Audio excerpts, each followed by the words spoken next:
David Benavidez does not apply pressure like a man simply walking an opponent down. He applies it like a man removing the exits before the opponent realizes he needs them. That is position. The result is a kind of offense that does not require every punch to be clean. Benavidez is dangerous because he understands how much damage can be done before the highlight shot ever lands. His best moments often live in the uncomfortable space between boxing and wrestling. It is not the safe outside range where a fighter can jab, step away, and reset the whole picture. It is not a full clinch either, where the referee might step in and break the exchange. It is the crowded lane just inside punching distance, where shoulders touch, forearms scrape, gloves tangle, and decisions have to be made without room to breathe. Many fighters become wasteful there. They smother themselves, grab, wait, or look for a clean restart. David Benavidez keeps working. That comfort in disorder is one of his defining traits. The hand fighting gives all of that pressure its structure. Benavidez is constantly touching, checking, pinning, and disturbing. He taps at the lead glove before the jab can leave. He leans a forearm across the guard just long enough to freeze it. He crowds the rear hand before it can come back with authority. These are not always big, obvious actions. Some happen so quickly that they barely register live, but inside the exchange, they matter. A glove move 2 inches late can change the entire timing of a counter. At close range, delay is almost the same as defeat. A fighter does not need to be physically held for a long time to lose his chance. He only has to miss one beat. If the jab is delayed, the feet are delayed. If the feet are delayed, the escape is delayed. If the escape is delayed, Benavidez is still in front of him, adding another punch before the defensive sequence is complete. That is why his pressure can feel heavier than his foot speed alone would suggest. He is not merely pursuing the opponent's body. He is interfering with the system that allows that body to move. Against rhythm fighters, that interference can become suffocating. They expect jab returns and the round falls back into order. Benavidez attacks that assumption. When the exchange is over, he is often entering the second part of it. When a punch is blocked, Benavidez may use that block as a handle to keep the guard occupied. This is where his volume becomes more intelligent than it first appears. The mistake is to treat David Benavidez's volume as appetite alone. He is not simply a big man who enjoys throwing punches until something gives. His output has structure, and that structure is what makes it exhausting to solve. Every shot asks the defender a question, but the questions come too quickly to answer cleanly. Raise the gloves for the hook, and the ribs are exposed. Drop the elbow for the body shot, and the uppercut begins to appear. Lift the head after the uppercut, and the hook is already circling back toward the temple. Even blocked punches become instructions because they make the opponent react in the sequence Benavidez has chosen. That is where his pressure becomes more than aggression. In close, David Benavidez is not hunting for one perfect hole in the guard. He is making the guard move until several small holes appear at the same time. A lead hand can touch the glove just enough to disturb it. A shoulder can press into the chest and steal the defender's balance. A short right can drive into the arm and fold the guard inward. A left hook can arrive underneath before the elbow returns home. None of it has to look dramatic to change the exchange. The work is compact, layered, and mean in a technical way. The defender may feel covered, but his cover is being manipulated to open. That is why his short hook matters so much. It is not always his cleanest looking punch, but it explains a great deal about who he is inside the ropes. The short hook does not need a wide windup or a perfect stance. David Benavidez can throw it after a half step, after a shoulder nudge, after a touch on the lead hand, or while the other man is trying to turn out of danger. It lands in the narrow space between recognition and response. In the pocket, that punch is not only a scoring weapon, it is a way to keep the opponent from leaving on his own terms. He uses it to trap the head in traffic. If the opponent dips to his left, the hook meets the movement. If he bends forward behind both, his right hand gives the pressure another kind of weight. At longer range, David Benavidez can let the right hand travel with full extension, or creating the angle needed to answer. That is one of the quieter strengths of his pressure. Benavidez is not only trying to hit, he is trying to make retaliation feel clumsy.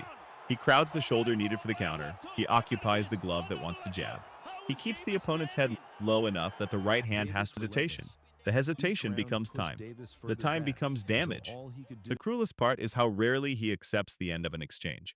The short hook from David Benavidez is not the wide, cinematic punch people picture when they hear the word hook. It is smaller than that, meaner than that, and far more useful in the kind of traffic he creates. For Benavidez, the short hook is a weapon of occupation, a punch thrown in the space the other fighter thought was already too crowded to be dangerous.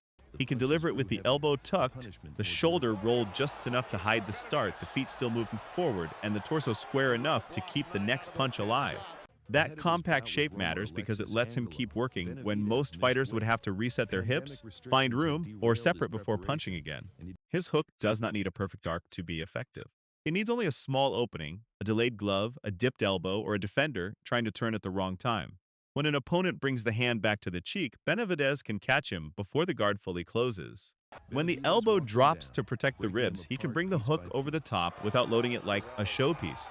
When the defender rotates out, the punch follows that rotation and meets him during the first beat of escape. That is why his pressure can feel so hard to leave behind.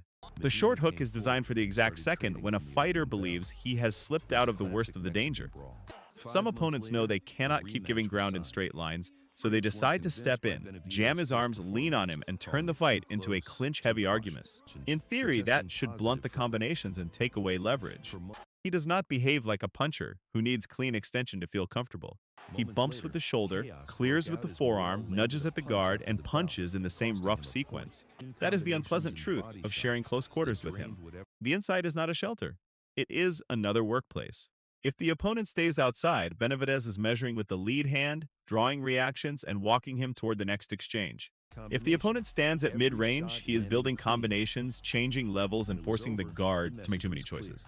If the opponent crashes inside, he does not accept the clinch as a truce. He digs, shoulders, rubs for position, punches around the gloves, and keeps the exchange breathing when the other man wants it to die.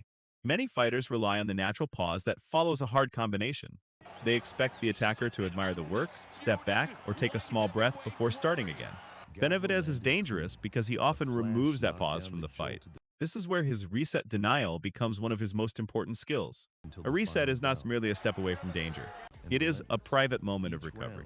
It is when a fighter gets his feet back underneath him, sees the target clearly again, inhales without panic, reestablishes the jab, and reconnects with the plan he brought into the ring. David Benavidez attacks that moment with unusual seriousness. He may finish a combination and remains close enough that the next attack feels already underway. He may touch the guard after punching, not because the touch is damaging, but because it denies the defender the feeling of freedom. He may take a small step with the opponent instead of admiring his own work, keeping the shoulders aligned and the hands active.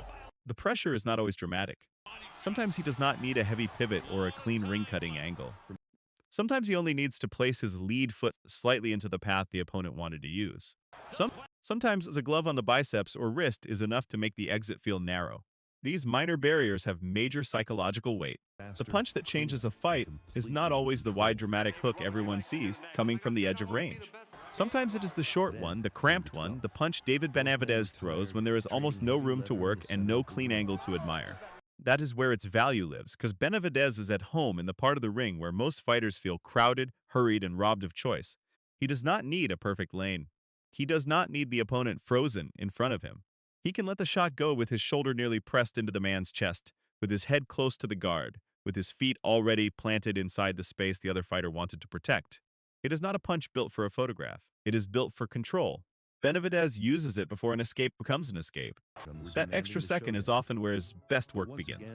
The inside game of David Benavidez is not only about heavy hands or obvious damage, it is about denying the other fighter the little pockets of relief that make boxing manageable. A boxer blocks a combination and wants to step off. He wants to breathe, reset his stance, and rebuild the round behind a jab. He wants distance because distance organizes the eyes and calms the legs. Distance allows a man to tell himself the exchange has ended. Benavidez keeps challenging that assumption. Pressure can drain a man even on nights when every shot does not land clean. Defense is supposed to purchase time. Against Benavidez, it often purchases only another demand. The high guard may block the right hand, but the elbows can open just enough for a body shot. The tight shell may absorb a hook, but the feet can go still while the mind is busy surviving. The pivot may move the head out of one lane, but the body remains available as the turn begins. He is not simply throwing punches at a target. He is forcing the target to solve problems at a pace that makes each solution incomplete. The cruelty of that pressure is mental as much as physical. A fighter under that kind of attack wants one clean reset, one clear break in the weather. He wants to step outside and see Benavidez at long range, where the fight can be measured again in jabs, feints, and familiar reads. He wants enough room to think about the next exchange instead of being trapped inside the consequences of the last one. When those resets keep getting interrupted, frustration begins to show itself through the body. The guard tightens in the wrong way. The feet wait too long. The counters come from poor posture. The clinches become desperate, obvious, and easier to punish. Benavidez is built to profit from that deterioration. That is why the short hook is one of the quiet engines of David Benavidez's pressure. It is not the looping, lunging shot people sometimes picture when they hear that a fighter likes to come forward. Benavidez's best hook and close is compact, almost hidden, and built for crowded rooms.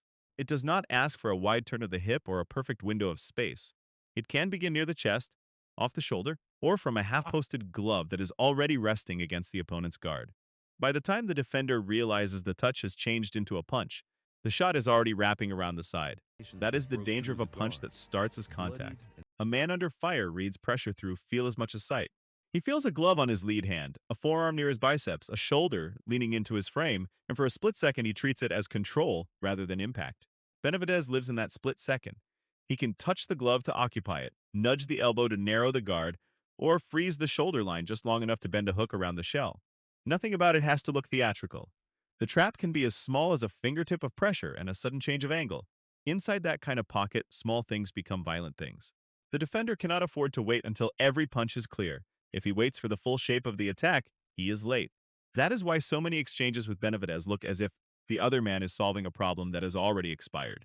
He raises his hands for the first shot, braces for the second, and then the third arrives from a shorter lane before his guard has recovered. Benavidez does not always overwhelm the defense with pure hand speed alone. He overwhelms it with continuity by making one defensive reaction run into the next before the opponent can reset his eyes.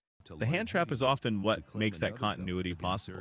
When David Benavidez reaches for a glove, he is not necessarily trying to hold it in a way that draws attention. He is taking away its timing.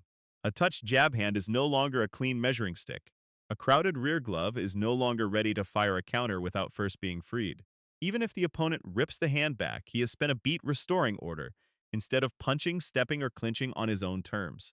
Against Benavidez, that missing beat is expensive, because his offense is already moving into the space the defender just surrendered. His lead hand is central to that entire economy. Up close, it becomes a lever. He can lay it across the lead side of the guard and make the shoulder stiffen.